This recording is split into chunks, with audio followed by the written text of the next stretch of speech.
Here at the Art of One Dojo, we aim to build a strong community of martial artists. Our goal is to be a support group and a productive resource for those seeking information on a variety of arts. This is why I invite you to join me on a new personal journey as we talk about today's topic, martial arts cross-training.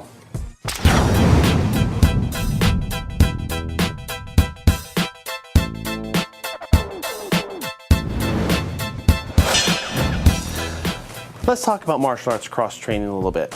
If you don't know what it simply means training in different arts and usually blending the styles together for your own use. And as we talk about cross-training, let's take a quick look at why I think it's important to consider. First, no art is perfect. Every martial art has strengths and weaknesses. Many people will argue about which art is better, and we talked about that in a previous video, but there is no such thing as the perfect art that can apply to everyone. Secondly, by identifying a potential weakness or gaps in your art, that can help you choose which style to add on to your training. By doing that, you create a blend of skills that will round you out as a more balanced practitioner. Third, even if you don't intend to spend a lot of time in another art, it's always a good idea to know about other styles out there and how they work. It can only help you in your own defense, and if you can at least understand what other types of attacks are, you have a better chance of defending against them. I've spent 2.5 decades in my root art of Kempo. I love it, it's my foundation, but for a long time I've always been curious about stepping outside of my yard and exploring what others are doing. But life happens, and it's always easy to say, oh, one day. For the past few years, life has presented some challenges that impacted my time to train. Additionally, my instructor closed our dojo in 2015 and moved away. The time I have spent in the art since then is usually devoted to teaching children, so it's been a while since I've challenged myself. Time flies, I'm not getting any younger or lighter. Making these videos so far has been a great experience, and a lot of you have reached out to me with overwhelming positivity, so I want to sincerely thank you for that and let you know that you have all inspired me to try something new. So, how do you decide which art to expand into? Well, it's really not that much different than picking your first art, which we've talked about in an earlier video, and you'll find that link below in the description. But basically, you have to identify your goal and what you want to accomplish, and then consider the areas in your own training that you want to strengthen. And more often than not, the answer will be easier than you might think. So how did I approach this, and what did I choose? Well, Kempo has a wide array of powerful strikes and principles, and if you find a good school, it can be incredibly effective at defending yourself in close combat. Now, while I love the foundation of Kempo, it is seriously lacking in ground combat. And anyone who has spent more than 5 minutes in martial arts will know that MMA and ground fighting are incredibly popular these days. And for this reason, you'll often find a lot of schools are starting to supplement their programs with Brazilian Jiu-Jitsu and other ground fighting arts, just to address this fact. My instructor had also trained MMA fighters, so he put a heavy blend of that into our curriculum, at least enough to get a taste and an understanding of what to expect. Now additionally, while punching and kicking is awesome, I wanted to learn more stand-up grappling, particularly throws, takedowns, locks, and submissions. Karate is a great art at destroying an attacker, but I also wanted to learn about more controlling a person's movements with some finer detail. After some research, I had narrowed my choices down to either judo or jiu-jitsu. So I looked at several schools, and I came across this dojo here at Boca Jiu-Jitsu. I really liked the energy and vibe, so I figured it was worth visiting and meeting Shihan Billwood. My school and my background include, well, my background is I was born and raised in New York City, and I went to one of only 2 junior high schools that had a judo program in the high school. So that was how I was fortunate enough to be exposed to judo in the first place. And throughout my younger years living in New York City, up until the age of 30, I was training in many different dojos in New York City, mostly Kenzen, the Kenzen dojo. Classes I teach here in the school are mostly Sanyama Bushiru Jiu-Jitsu based classes. I also teach judo embedded in with the system.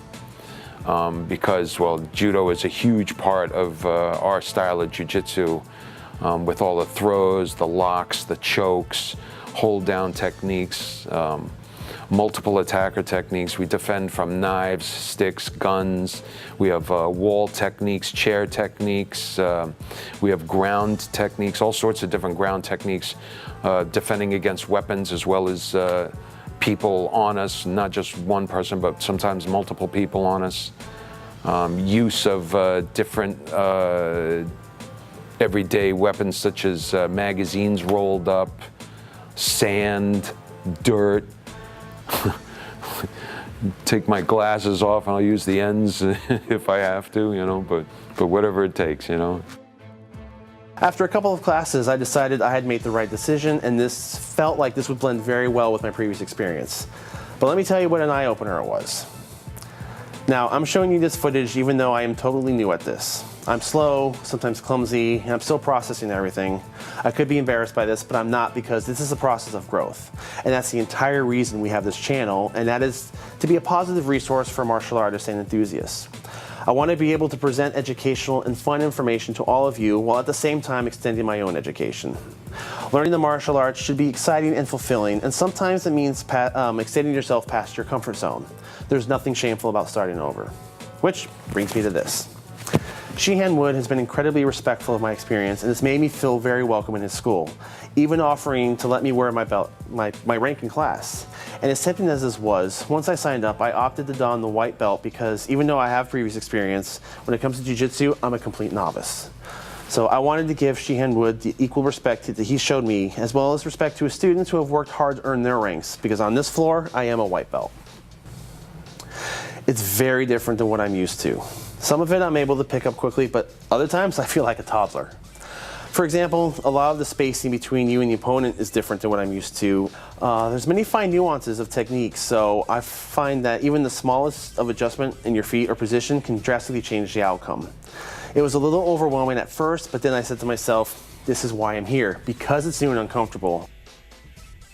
Jiu-jitsu differs from other arts such as karate and many other styles, taekwondo, in basically the first difference is in the country of origin that these arts are from. For example, taekwondo, hapkido were basically Korean martial arts, jiu-jitsu, aikido, judo were Japanese arts, and then you have karate that is basically from Okinawa, and that has Chinese origins as well as Japanese origins.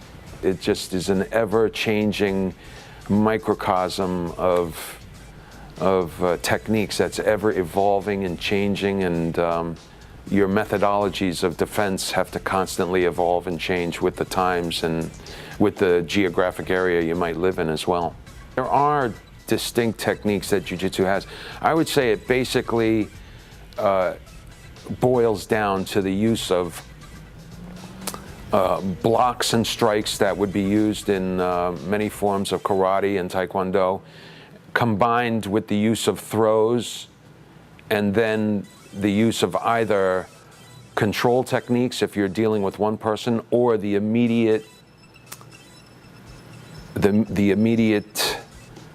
use of another technique on other attackers if there's a multiple attacker situation. So I present myself to you in this beginning state because there are a lot of you watching who might be new to the martial arts.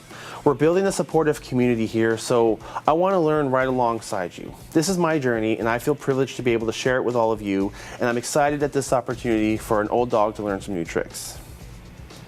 So in closing, I encourage all of you to branch out and expand your experience. Martial arts cross-training can be applied to just about any art. If you have a significant amount of experience in one art, can you identify the strengths or aspects that you'd like to improve? We don't have to be locked into one mindset. I fully believe we are at our strongest when we learn other ways and then blend them together for a larger picture. I would love to hear from any of our viewers who practice martial arts cross-training right now. What different arts have you practiced? What are some other styles that you haven't tried that you might be interested in trying out in the future? Thank you so much for your support. Please share our videos and subscribe to our channel. And remember, it's always good to be reminded that there's something new to learn. Thank you, sir. Thank you, Dan. Great to see you, buddy. Hey, hey, hey, hey! Thanks for watching.